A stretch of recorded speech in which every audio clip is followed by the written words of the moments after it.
लेकिन पाकिस्तान ने ये जो किया है उसकी थू भी हो रही है, और तालिबान जो करेगा वो तो आगे आपको बताऊंगा। पाठशाला में अब अगला चैप्टर, बौखलाए ट्रंप ने ईरान में लारिजानी को क्यों मार दिया, अब युद्ध रुकेगा या और ज्यादा बम बरसेंगे। ईरान तो अब ट्रंप का खुला मजाक उड़ा रहा है, उधर ट्रंप की टीम में इस्तीफे क्यों होने लगे, ट्रंप निपटने वाले हैं क्या। ईरान पर अमेरिका के सबसे घातक हमले के बीच ट्रंप ने क्या कह दिया कि पूरी दुनिया में चींचा लेदर हो रही। ईरान अमेरिका वॉर की सबसे लेटेस्ट तस्वीरों और अटैक्स की पूरी जानकारी देने वाला चैप्टर अब खोल रहा हूं। ईरान युद्ध से डोनाल्ड ट्रंप की जो चींचा लेदर हो गई है उसमें ट्रंप का दिमाग फिर से घूम गया। जब ये बातें हो रही हैं कि ट्रंप ने सब कुछ करके देख लिया, अभी तक युद्ध से कुछ हासिल तो हो नहीं रहा, जब यह कहा जा रहा था कि ट्रंप जैसे तैसे युद्ध से निकलना चाहते हैं, ट्रंप के ऊपर भयंकर प्रेशर आ गया है, तभी ईरान युद्ध में एक नया मोड़ आ गया। आप देखिए कि इजराइल ने दावा किया कि ईरान के रक्षा प्रमुख को मार गिराया, साथ ही IRGC का बासिज फोर्स कमांडर को भी मार गिराया गया। ये दोनों ईरान की टॉप लीडरशिप के साथ मिलकर काम करते थे और ये दोनों ही ईरान के ताकतवर राजनीतिक और सैन्य अधिकारी हैं। इजराइल ने कहा है कि वो नए सुप्रीम लीडर को भी नहीं छोड़ेगा। इजराइल ने ईरान के national security chief Ali Larijani को मार डाला। लारिजानी वही शख्स हैं जो कुछ दिन पहले ये आपको ईरान की सड़कों पर निकलकर चैलेंज करते दिख रहे थे, जो मैंने कहा था पीछे धमाका हो रहा था और लारिजानी चल रहे थे। लेकिन लारिजानी को इजराइल ने वैसे ही मारा जैसे अली खामनेई को मारा था। अली खामनेई के बाद ईरान को असल में लारिजानी ही चला रहे थे कहा जा रहा है।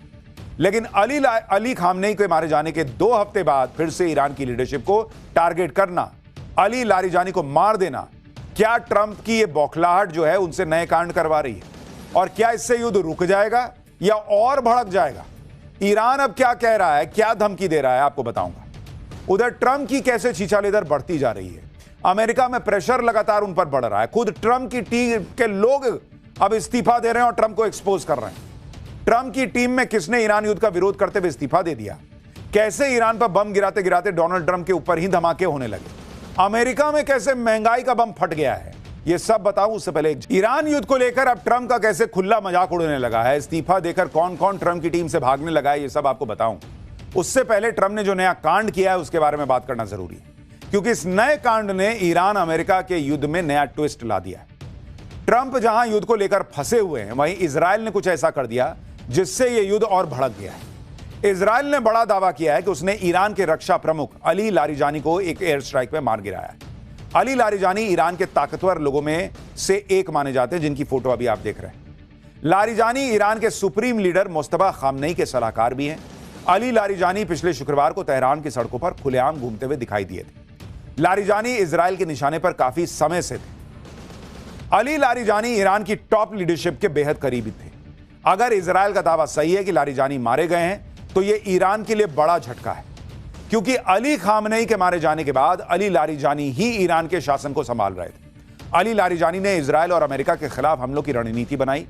अली लारिजानी ईरान की सुप्रीम नेशनल सिक्योरिटी काउंसिल के सेक्रेटरी थे। ईरान की टॉप लीडरशिप में सबसे वरिष्ठ और प्रभावी नेता उनको माना जाता था। ईरान ने अली लारिजानी के मारे जाने की पुष्टि नहीं की। वहीं लारिजानी के सोशल मीडिया हैंडल से एक मैसेज शेयर किया गया। यह मैसेज हैंड रिटन है और कहा जा रहा है कि इसे लारिजानी ने ही लिखा था। इस मैसेज में लारिजानी ने युद्ध में मारे गए लोगों को देश के लिए शहादत का हिस्सा बताया।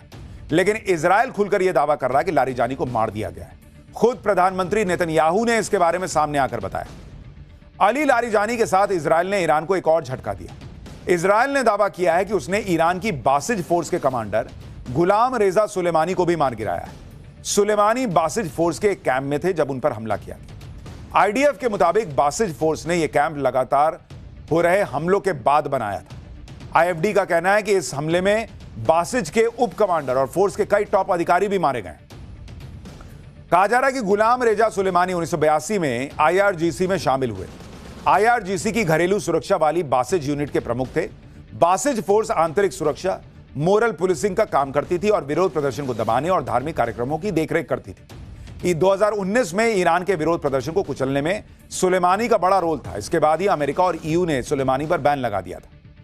एक ही दिन में ईरान के 2 बड़े लीडर मारे जाने की बात चल रही है। अली लारिजानी जो ईरान के पावर कॉरिडोर में एक बड़ा नाम थे। मुस्तफा खामनेई को सुप्रीम लीडर बनाने में लारिजानी का बड़ा रोल था। दूसरी तरफ IRGC की घरेलू सुरक्षा यूनिट बासिज के कमांडर सुलेमानी के जान से मारे जाने की आंतरिक सुरक्षा कमजोर हो सकती है। क्या ईरान की टॉप लीडरशिप को इसलिए खत्म किया जा रहा है जिससे युद्ध को जल्दी खत्म किया जा सके? क्योंकि ट्रंप भले बार बार दावा कर रहे हैं कि ईरान का युद्ध खत्म हो गया, ईरान खत्म हो गया, वहां कोई बचा ही नहीं है, फिर भी ईरान लड़ता चला जा रहा है, पलटवार कर रहा है। क्या युद्ध से निकलने के लिए ईरान की सत्ता को निशाना बनाया जा रहा है? सो युद्ध जल्द खत्म हो जाएगा। ट्रंप ये बात तो कई दिन से कह रहे हैं, उनके ये कहते कहते युद्ध खत्म ही नहीं हो रहा। ट्रंप युद्ध खत्म होने को लेकर कुछ भी पुख्ता नहीं कह पा रहे। दूसरी तरफ ईरान है जो ट्रंप और नेतन्याहू को लगातार चुनौती दे रहा है। ईरान की सेना तो खुलकर ट्रंप और नेतन्याहू का मजाक बना रही। ईरान की सेना ने कहा है कि जंग सोशल मीडिया पर नहीं, युद्ध के मैदान पर जीती जाती है, वो मैदान जहां अमेरिकी सेना घुसने की हिम्मत नहीं कर पा रही। मतलब ललकार रहा ईरान कि आओ ना भाई, आओ, अपना सैनिक लेके आओ यहां। ट्रंप को युद्ध का नाम एपिक फ्यूरी से बदलकर एपिक फियर कर देना चाहिए, ये तक ईरान कह रहा है। ईरान की सेना कह रही है कि ट्रंप की हिम्मत नहीं है कि वो अमेरिकी फौज को ईरान भेज सके, और इसलिए ऑपरेशन एपिक फ्यूरी को बदलकर एपिक फियर नाम दे दो, ये तुम्हारा डर दिखाता है। सुनिए कैसे ईरान। एक बात तो साफ दिख रही है कि ईरान की पूरी लीडरशिप को भी ट्रंप खत्म कर देना, तो ईरान सरेंडर के मूड में है ही नहीं। और मैंने आपको डे 1 से कहा था कि ईरान इस मूड में चल रहा है कि तुम मारने ही वाले हो ना, मारो, हम तुमको मारते मारते मरेंगे। और इसलिए जितना अमेरिका ईरान को डैमेज नहीं कर पा रहा, भाई आप फिजिकली डैमेज कर रहे हो कि भाई इधर बम फोड़ दिया, उधर बम फोड़ दिया, ये कर दिया, वो कर दिया। ईरान आपको साइकोलॉजिकली डैमेज कर रहा है। दुनिया भर में अमेरिका का रुतबा कितना कम हो चुका है आप सोच रहे हैं? जितना शेयर मार्केट नहीं गिरा है, उससे ज्यादा ट्रंप की इज्जत गिर के नीचे आ चुकी है। अमेरिका की क्रेडिबिलिटी गिर के नीचे आ चुकी है। कोई ट्रंप पे भरोसा नहीं कर रहा, कोई अमेरिका को भाव नहीं दे रहा। ईरान ने वो कर दिया जो कोई नहीं कर पाया था बॉस। अमेरिका को यहां नीचे नीचे लाकर गिरा दिया उसने, उसकी इज्जत की छीछालेदर कर दी। और यह बात अली खामनेई को मारे जाने के बाद ईरान ने दुनिया को साबित करके दिखा दिया। अब लारिजानी को भी मार दिया तो उसके बाद उसका बहुत कम असर है। ईरान इससे भी झुक जाएगा लगता नहीं। ईरान जिस तरह से ताकतवर ट्रंप का सामना कर रहा है, उससे खुद ट्रंप हैरान है। ईरान ने खाड़ी देशों में अमेरिकी ठिकानों को निशाना बनाया। यह तस्वीरें देखिए, इराक के बगदाद में अमेरिकी एम्बेसी पर ड्रोन से हमला किया। बगदाद में ही एक और ठिकाने पर ईरान ने ड्रोन से हमला किया, जिसे एयर डिफेंस रोक नहीं पाया। इस हमले में 4 लोगों की मौत की खबर है। ऐसे ही कतर की राजधानी दोहा पर भी ईरान ने हमला किया। दोहा में ईरान ने ड्रोन और मिसाइल से हमला किया, जिसके बाद दोहा में कई जोरदार धमाके की उम्मीद किसी को नहीं थी। खुद ट्रंप कह रहे हैं बॉस कि वो शॉक्ड रह गए जिस तरह से ईरान ने पलटकर हमला कर दिया। सुनिए ट्रंप को, अब मान रहे हैं कि क्या ईरान ने कैसे उनको झटका दिया। Thank you. You were talking about Iran a couple times today and what they did after Epic Fury began. You said they hit Qatar, Saudi Arabia, UAE, Bahrain, Kuwait. Nobody expected that. We were shocked. Are you surprised that nobody briefed you ahead of time that might be their retaliation? Nobody. No. The greatest experts. Nobody thought they were going to hit. आप देख रहे हैं Trump आज इतने दिन के युद्ध के बाद मान रहे हैं कि किसी ने सोचा नहीं था कि ईरान पलट के ऐसा मारेगा। और यही बात हमने आपको पाठशाला में डे 1 कही थी कि ये आदमी घुस तो गया, इनका देश घुस तो गया, लेकिन ये इतने एरोगेंस में थे कि इनके पास कोई प्लान बी था ही नहीं, क्योंकि इन्होंने सोचा ही नहीं था कि ईरान ऐसे पलट के मार सकता है। ये तो माने बैठे थे कि हम जाएंगे, खामनेई को मारेंगे, 3 दिन में सब लपेट कर निकल लेंगे। ईरान के खिलाफ युद्ध शुरू करके ट्रंप कैसे फंस गए, ये उनकी बातों से पता चल रहा है। ट्रंप कभी कहते हैं कि ईरान को तबाह कर दिया, कभी कहते हैं कि ईरान के खिलाफ किसी की मदद की जरूरत नहीं है, फिर कहते हैं कि ईरान युद्ध में बाकी के देश हमारी मदद क्यों नहीं कर रहे, कभी कहते हैं कि हम तो युद्ध जीत चुके हैं, फिर कहते हैं कि युद्ध कब खत्म होगा ये पता नहीं, कभी ईरान को गाली देने लगते हैं कि अब ईरान की खैर नहीं, अब कह रहे हैं कि ईरान के लोग तो स्मार्ट होते हैं, उनका IQ लेवल बहुत ज्यादा होता है। भाई डोनाल्ड ट्रंप को दवा की जरूरत है, मैं आपको बता रहा हूं, किसी डॉक्टर को दिखाएं। इनका तार का कनेक्शन छूट रहा है, मुझे लग रहा है, सटता है तो कुछ बोलते हैं, छूटता है तो कुछ बोलते हैं। अब देखिए कैसे ईरान की तारीफ कर रहे हैं, आपको खुद लगेगा कि क्या आदमी है बॉस ये। And I'm dealing with very smart players. These are smart people. They don't get there. You know, when you deal with some of these people, you're dealing with high level intellect, very high IQ people. These are not Jasmine Crockett and her group. These are smart people. These are really smart people, and violent people, and vicious people, and some very nice people. अब आप सोचिए कि Iran की इतनी तारीफ कि बहुत high IQ वाले लोग हैं, बहुत शातिर लोग हैं, बड़े बड़े एक्सपर्ट ने नहीं सोचा था कि ये हमला कर देंगे पलट के। आज इतने दिन बाद ट्रंप की हनक कम क्यों हो गई? सनक तो कम नहीं हो रही, लेकिन हनक कम हो गई है। भाई साहब थोड़ा लेवल पर आकर ईरान की तारीफ कर रहे हैं। क्यों? सोचें, ताकि वो दुनिया को यह बता सकें कि अमेरिका जो है ना वो ऐसे ही नहीं फंसा है, सामने वाला बड़ा इतना इंटेलेक्ट और इतना कमाल का निकल गया कि ऐसी टक्कर हो गई। मतलब अपनी बेइज्जती को छुपाने के लिए वो ईरान की तारीफ कर रहे हैं। ये मत सोचिए कि उनका दिल बदल गया है। वो दुनिया को यह बताना चाहते हैं कि अमेरिका इतना मार इसलिए खा रहा है क्योंकि सामने वाला कमाल का है। अपनी बेइज्जती छुपाने के लिए वो ईरान की तारीफ कर रहे हैं, वरना इस आदमी के मुंह से तारीफ निकले। दुनिया को घुमाइएगा, हमको ना घुमाइए, हमको सब आपका पैतरा समझ में आता है। ईरान पर हमला करके ट्रंप अमेरिका में भी गिर गए। वहां उनके ईरान वॉर को बहुत कम सपोर्ट मिल रहा है।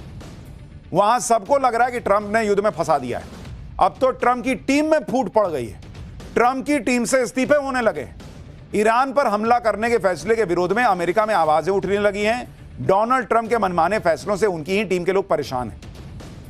आप देखिए कि अमेरिका के नेशनल काउंटर टेररिज्म सेंटर के डायरेक्टर जो केंट ने इस्तीफा दे दिया। जो केंट ने कहा कि वो ईरान में चल रहे युद्ध का समर्थन नहीं कर सकते। ईरान से अमेरिका को कोई तत्काल खतरा था ही नहीं। अब यह साफ है कि हमने युद्ध इजराइल और उसके पावरफुल अमेरिकी समर्थकों के दबाव में शुरू किया।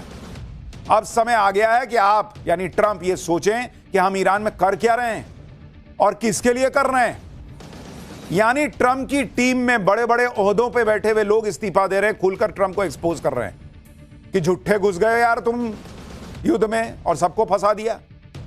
ईरान के खिलाफ युद्ध की जरूरत थी नहीं, ये ट्रंप के लोग कह रहे हैं और ट्रंप को नसीहत दे रहे हैं कि भाई अभी भी युद्ध रोक दो, निकल आओ। लेकिन ट्रंप तो ट्रंप है बॉस। अब कह रहे हैं कि उन्होंने अमेरिका के एक पूर्व राष्ट्रपति से बात की। पूर्व राष्ट्रपति ने कहा कि जो काम वो नहीं कर पाए वो काम ट्रंप ने कर दिया। सुनिए ट्रंप को। I've spoken to a certain president who I like, actually, a past president, former president. He said, I wish I did it. I wish I did, but they didn't do it. I'm doing it. Yeah. Which president? I can't tell you that. I don't want to embarrass him. It would be very bad for his career, even though he's got no career left. कह रहे हैं कि मैं नाम नहीं बताना चाहता, उसको शर्मिंदा नहीं करना चाहता। भर दुनिया को खुले में बेइज्जत करने वाला आदमी, इनको चिंता हो रही है कि किसी की को शर्मिंदगी झेलनी पड़ जाएगी अगर ये नाम बता देंगे। सीधा बोलिए ना भाई कि स्टोरी बना रहा है। ईरान युद्ध को लेकर अपनी तारीफ खुद ही करने वाले ट्रंप के इस बयान को लेकर लोग कह रहे हैं कि अमेरिका में 4 ही तो पूर्व राष्ट्रपति अभी जिंदा हैं और इनमें से सबने मना कर दिया कि उनकी ईरान वॉर को लेकर ट्रंप से हाल फिलहाल में कोई बात ही नहीं हुई। लोग कह रहे हैं कि क्या ट्रंप ने खुद से ही बात कर ली और कह दिया कि पूर्व राष्ट्रपति ने उनसे बात करके कहा कि ट्रंप ने ईरान युद्ध करके बहुत अच्छा किया है। ट्रंप की एक बात जो है ना वो बड़ी निराली है। वो 1 मिनट में अपने बयान बदल देते हैं। 1 मिनट ऐसे झाड़ देते हैं कि उनको कोई फर्क नहीं पड़ता। पब्लिक कहेगी झूठा झूठा झूठा, लो झाड़ दिया। ईरान का कोई इलाज ट्रंप को समझ में नहीं आ रहा है क्योंकि ईरान भी रुक नहीं रहा। ईरान ने अमेरिका और इजराइल को नई धमकी दी। ईरान ने क्लियर कट कह दिया कि हमारे हमलों का नया दौर तो अब शुरू हुआ है। अब अमेरिका और इजराइल पर खतरनाक हमले किए जाएंगे। ईरान इन हमलों के लिए वो हथियार निकाल रहा है जिनका इस्तेमाल उसने अभी तक नहीं किया था। मिडिल ईस्ट में अमेरिकी आर्मी के ठिकानों और इजराइल तक हमला करने वाली मिसाइलें ईरान के पास हैं। इनमें डांसिंग मिसाइल सेजिल भी शामिल है जिसे इजराइल और अमेरिका का एयर डिफेंस सिस्टम पकड़ नहीं पाता है। यानी ईरान भी झुकने को तैयार नहीं। लेकिन बॉस डोनाल्ड ट्रंप को जितना सनकना है सनके, उनके यहां महंगाई बढ़ रही है, बढ़ाएं। हमारी बस एक रिक्वेस्ट, आपके चक्कर में हम लोग फंस गए बॉस।